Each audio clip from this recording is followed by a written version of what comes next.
Six-time World Championship finalist, winner of more than 30 professional competitions. The whirlwind and people's champion. Welcome to the life of James Warren White, and these are moments of his life that you may have never heard of. When Jimmy was a kid, the youngest of five, there was one time of the week that he expected more than any other. When he was about 9, he went with his father on Friday after school to a pub called the Duke of Devonshire. One day Jimmy was offered the chance to play pool. It was complete and total love at first sight or first break. He played and played and played until he could play anymore.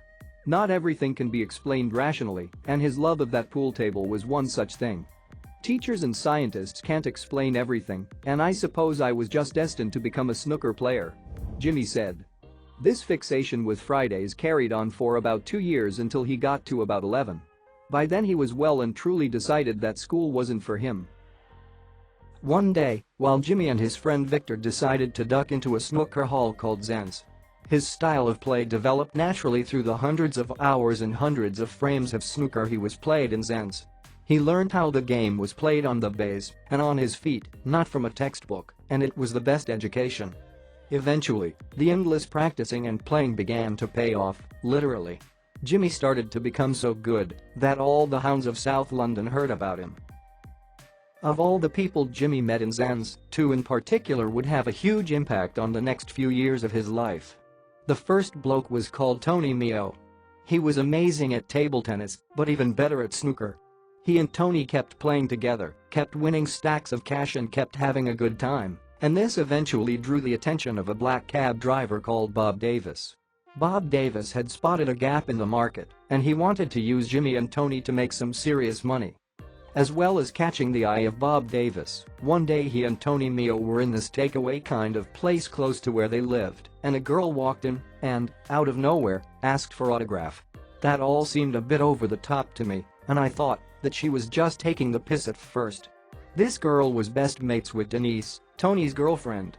She'd seen Jimmy in the local paper and knew who he was, plus she'd gone to primary school with Tony and they lived on the same street, which was literally the next one on from his house in Topsham Road. Her name was Maureen Mockler. One day she would become Maureen White. Jimmy and Flicker's nightclub in Tooting. Flicker's isn't the classiest of gaffes, but it's exactly what he is after tonight.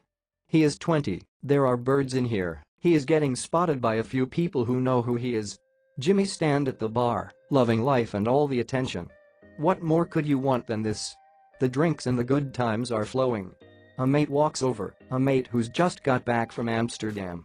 Jimmy, you've got to go over there, he yells in ear, above the music in this crammed bar, bodies pressed up against each other as we all fight for a drink.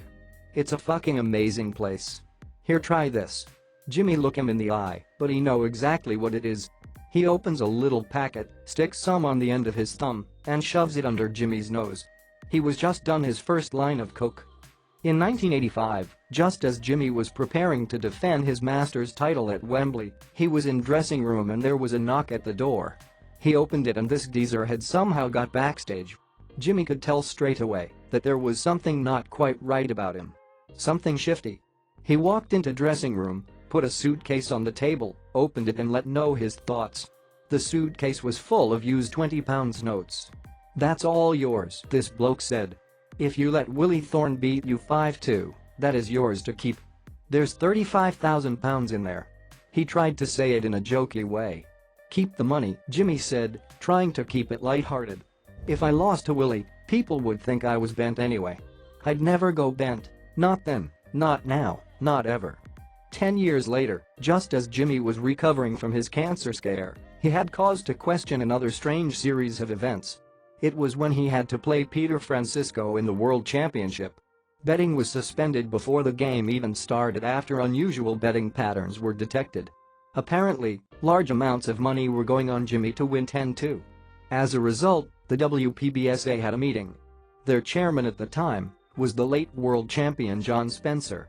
There was an investigation after the match and Peter was eventually banned for 5 years for bringing the game into disrepute, though he wasn't found guilty of match fixing. Anyone who does go bent deserves nothing from the game.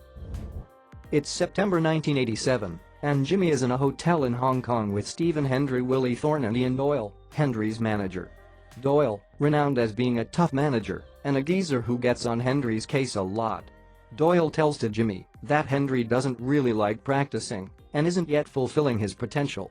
Jimmy don't know much about that. Hendry just beaten him in the Hong Kong Masters semi-final and seems to be a fantastic prospect.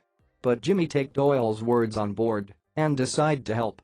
He had been a kid on the tour himself and he could have done with a few wise words of advice from time to time too. "Stephen, you've got to practice, mate," Jimmy told him. "One day you could be the world champion." It was the 1997 World Championship. Jimmy is playing Anthony Hamilton. He is winning at the mid-session interval, and although he've taken a 3-1 lead he just feel like he can't get going. He go to use the gents at the Crucible, which is only a tiny little place with a urinal and a cubicle. A mate comes in to see Jimmy and Jimmy let him know his thoughts. "I'm not feeling good here, mate," Jimmy tell him. "My action doesn't feel right, and Hamilton is giving me all sorts of grief." He end up losing the match 10-9. A few years later, Hamilton walks up to Jimmy and can't stop grinning. "Jimmy, I've got to get something off my chest," he starts. "Remember when we played in 1997? I thought I was gone and couldn't wait for the interval so I could sort my head out.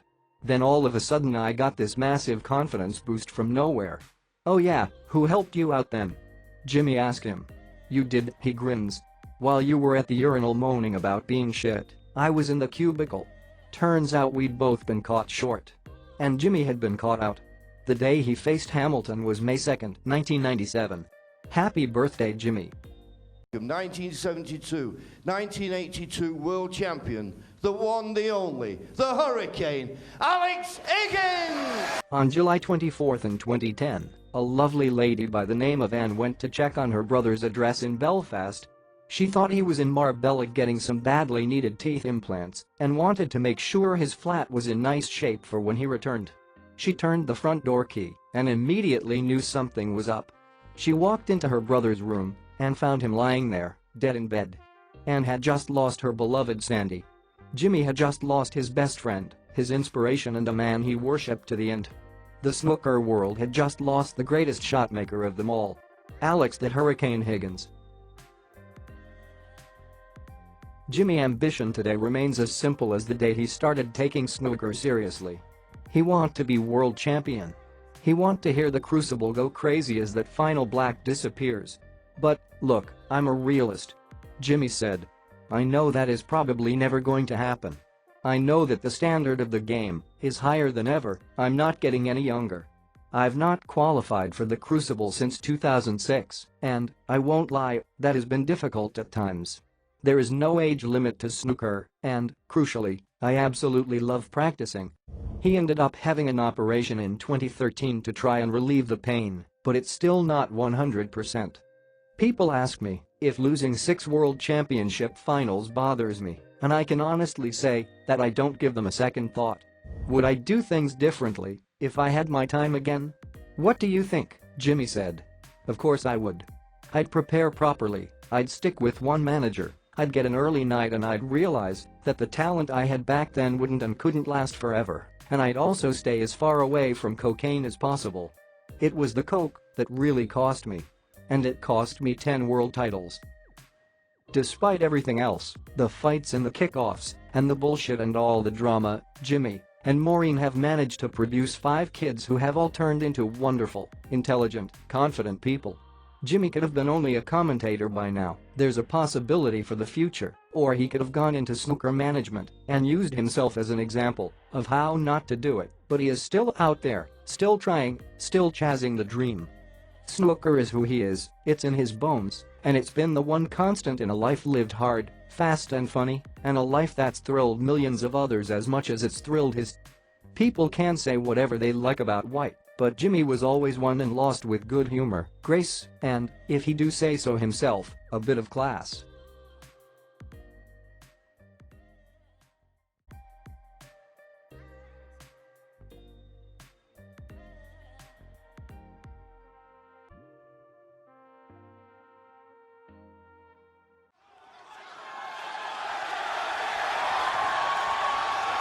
Ladies and gentlemen,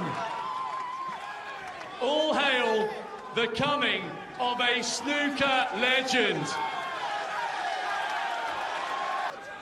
there was more than a rumble when this man was in the jungle. 6 times a Crucible finalist. He's a Wembley champion. He's the people's champion. He's your champion. Hold on to your hats. It's the whirlwind, Jimmy White!